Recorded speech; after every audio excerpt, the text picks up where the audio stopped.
Find things that give you pleasure other than food. Foodie होना कोई बड़ी फ़ख्र की अलामत नहीं है। लोग बड़ी खुशी से कहते हैं मैं फूडी हूँ।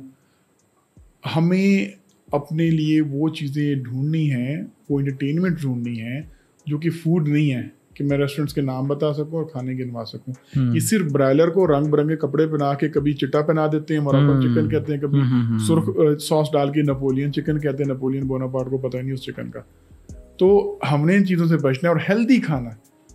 आपने अपने बचपन से बच्चों को ट्रेन करना है। बच्चे जिस तरह मोटे होते जा रहे हैं उनको हर चीज़ नहीं देनी जो बाहर से आपकी आ गई, जो रेडी टू मेड चीज़ें मिल गई। आपने घर में चीज़ें बनानी है, घर के खाने में डालनी है, और वो तब पॉसिबल होगा जब आप खुद करोगे।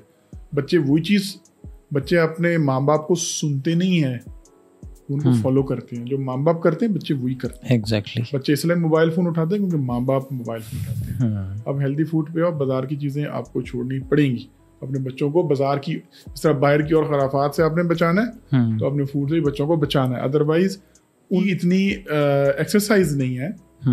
मॉडर्न हालात में तो बिल्कुल ही टीवी के सामने बैठे होते हैं, तो वो वेट पुट ऑन करेंगे। और ख़ासतौर पे बच्चियों में ख़ासतौर पे वेट एक बार जब पुट ऑन हो जाएगा वो कभी भी वापस नहीं जाने वाला। वो भी सारी ज़िंदगी बेचारी एक्सरसाइज करती रहेगी, वो डाइटिंग करती रहेगी, वो चाइनीज स्लिमिंग टी पीती रहेगी, बेचारी यही करती रहेगी। तो आपको लाइफस्टाइल स्टार्ट करना है, चेंज करना है। आपने एक्सरसाइज को गेम्स में डालना है, बच्चों को गेम्स में डालना है। आप बच्चों को हर वक्त रनिंग नहीं करा सकते। आप उसको वॉलीबॉल में डालोगे, उसको फुटबॉल में डालोगे, किसी स्विमिंग में डालोगे, स्पोर्ट्स में डालोगे।